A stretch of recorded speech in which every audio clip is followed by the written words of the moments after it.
संघर्ष का संकल्प।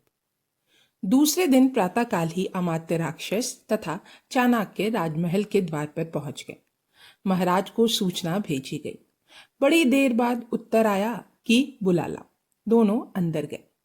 महाराज उस समय अपने प्रमोद गान में झूला झूल रहे थे। नर्तकियों का झुंड उन्हें घेरा पड़ा था। मदिरा पात्र पास ही रखा था। अमात्य को देखते ही महाराज कहने लगे, अमात्य, आप हमको व्यर्थ ही कष्ट देते हैं। आप ही क्यों नहीं सब काम कर लेते? ऐसा क्या बड़ा काम आ पड़ा? क्या होलिका उत्सव का अभी से प्रबंध करना है? ओह, अरे चाणक्य की ओर जरा तीर्थ सास्वर दृष्टि से देखकर, यह ब्राह्मण कौन है? साक्षात काल ही मालूम होता है। आर्य चाणक्य इस अपमानपूर्ण वाक्य को सुनकर एकदम क्रोध से लाल हो गए। उनकी आंखों से खून उतरने लगा, परंतु अत्यंत सावधानी से उन्होंने प्रयत्नपूर्वक अपने क्रोध को दबाकर वहीं शांत मुद्रा बनाए रखी। वे जानते थे कि इस समय यवनों को भारत से खदेड़ने के लिए मगध की सहायता चाहिए और उसके लिए राजा आज्ञा प्राप्त करनी आवश्यक है। यह एक राष्ट्र कार्य है। राष्ट्र कार्य में इस प्रकार के मान अपमान की चिंता नहीं की जाती। उनके स्वाभिमान को ठेस अवश्य लगी, परंतु उससे भी बढ़कर प्रश्न था राष्ट्र के स्वाभिमान का। महाराज, यह मेरा एक सहपाठी है, तक्षशिला से आए हैं।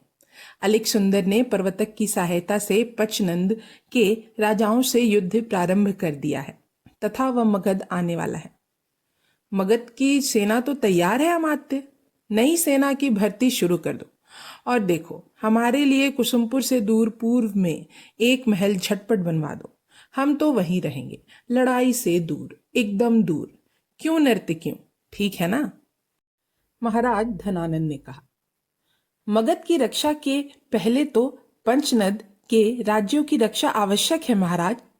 आर्य चाणक्य ने बीच में कहा, पंचनद के राज्यों की रक्षा हमारी सेना क्यों करे ब्राह्मण? राजा ने कहा, तू चाहता है कि हमारी सेना तो सब वहां चली जाए और हम मगध में अकेले रह जाएं?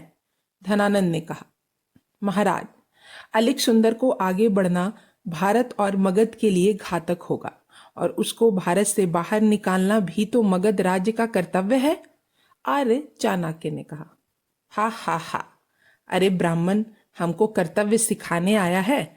नृत्य क्यों, जरा हमारे गुरुजी को देखना तो सही। काल भैरव के अवतार को नमस्कार तो करो। हा हा हा। महाराज नंद ने व्यंग एवं तिरस्कार भरे शब्दों में कहा। आर्य चाणक्य फिर एक बार लहू का घूंट पीकर रह गए। उन्होंने शांतिपूर्वक कहा, ब्राह्मण का तो यह कार्य ही है महाराज। आप यदि अब भी चुप बैठे रहे तो यवन अवश्य एक दिन मगध को नष्ट कर देंगे। फिर ना तो मगध राज्य रहेगा और ना मगध का राजा। विवेकहीन व्यक्ति की भांति नंद यह नहीं समझ पाया कि उसका हित भी राष्ट्र के हित में है। आर्य चाणक्य की यह चेतावनी भी उसे बुरी लगी। वह बोला, तू हमको शाप देकर डराना चाहता है ब्राह्मण? नृत्य क्यों, इस ब्राह्मण को धक्के मारकर निकाल दो, धृष्ट कहीं का। नर्तकियां आगे बढ़ी।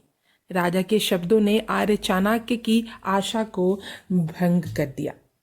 अपमान भरे इन शब्दों से उनका हृदय बिंद गया। उनका सात्विक क्रोध भड़क उठा। एकदम उन्होंने अपनी चोटी खोलकर प्रतिज्ञा ली कि जब तक धनानंद राजा का उच्छेद करके राष्ट्र हितैषी एवं कर्तव्य निष्ठा राजा गद्दी पर नहीं बैठा दूंगा, तब तक चोटी नहीं बांधूंगा। नंद ने इसको ब्राह्मण का प्रलाप समझा और वह फिर एक बार नर्तकियों के साथ उच्च अट्ठास कर उठा। आर्य चाणक्य एकदम राजमहल से बाहर हो गए। अमात्य राक्षस हतप्रभ सा यह सब कृत्य देखता रहा। वह क्या करे, उसकी समझ में नहीं आया। चुपचाप वह भी राजमहल से निकल आया। बाहर आकर आर्य चाणक्य से बोला, मित्र चाणक्य, व्यसनाधीन व्यक्ति की बुद्धि ठिकाने नहीं रहती, उसे क्षमा करो। परंतु राजा का व्यसनी होना तो देश के लिए घातक है। अमात्यवर नंद का उच्छेद अपने लिए नहीं, राष्ट्र के लिए करना होगा। देखते नहीं, अलेक्जेंडर एक के बाद एक छोटे छोटे राज्यों को हराता जा रहा है। प्रत्येक राज्य का बच्चा बच्चा अपनी स्वतंत्रता के लिए प्रण प्राण से प्रयत्नशील है, और परंतु उनसे लड़ाई अलग अलग हो रही है। एक छोटे से राज्य की सेना हो ही कितनी सकती है। अलेक्जेंडर के विशाल सैन्य बल के सागर में वह तरंग से विलीन हो जाती है। आज देश में वीरता, शूरता, अपनी स्वतंत्रता की रक्षा करने के लिए सब कुछ अर्पण करने की शक्ति है, परंतु यदि कमी है तो एक सूत्र की, जो सबको एक साथ बांध सके। अखिल भारतीय एक छत्र सम्राट की आवश्यकता है। यदि यह नहीं हुआ तो भारतवर्ष में यवनों का अधिपत्य सदा के लिए हो जाएगा, और यदि इस बार अलेक्जेंडर लौट भी गया तो फिर कोई और आक्रमण कर देगा। क्या धनानंद इस योग्य है? बोलो राक्षस, तुम ही बोलो, चाणक्य ने कहा। राक्षस चुप रहा। फिर चाणक्य ने कहना प्रारंभ किया, अमात्य, तुम्हारे हृदय में देशभक्ति है, मैं जानता हूं। जब हम तुम साथ पढ़ते थे, तुम सदैव देशभक्ति की बातें किया करते थे। आज यवनों का आक्रमण देश में सबसे बड़ी विपत्ति है। देश के भाग्य का निपटारा वर्षों के लिए हो रहा है। तुम इस मगध राज्य के अमात्य हो, राजा व्यसनी है, परंतु तुम्हें तो अपने कर्तव्य का ध्यान है। शक्ति तुम्हारे ही हाथ में है। आओ, अपनी सेना को लेकर शत्रुओं को भारत की सीमा से बाहर कर दो। परंतु मित्र, क्या यह राजद्रोह नहीं होगा? अमात्य ने दबी जुबान में कहा। अमात्यवर, राजा राष्ट्र के लिए है ना, कि राष्ट्र राजा के लिए? यदि अलेक्जेंडर आज तुम्हारा राजा हो जाए तो उसकी भक्ति भी तुम राजभक्ति मानकर करोगे। परंतु मैंने राजा का इतने दिन अन्न खाया है, चाणक्य, अमात्य ने कहा। छी छी, तुम कैसे अबोध बालक जैसी बातें कर रहे हो? अन्न तो तुमने खाया है भारत भूमि का, आज उस पर आपत्ति है। आओ, अपने अन्न का भार चुकाओ। मैं असमर्थ हूं चाणक्य, अंत में अमात्य ने कहा। आर्य चाणक्य की सब आशाओं पर पानी फिर गया। फिर भी उन्होंने हिम्मत नहीं हारी। हाँ, चुपचाप एक ओर चल दिए। अमात्य उनको रोके इतना उसका साहस नहीं हुआ। यह भाग यहीं समाप्त होता है। अब हम अगले भाग में जानेंगे भारतीय पराक्रम व अलेक्जेंडर का अंत। तब तक के लिए धन्यवाद।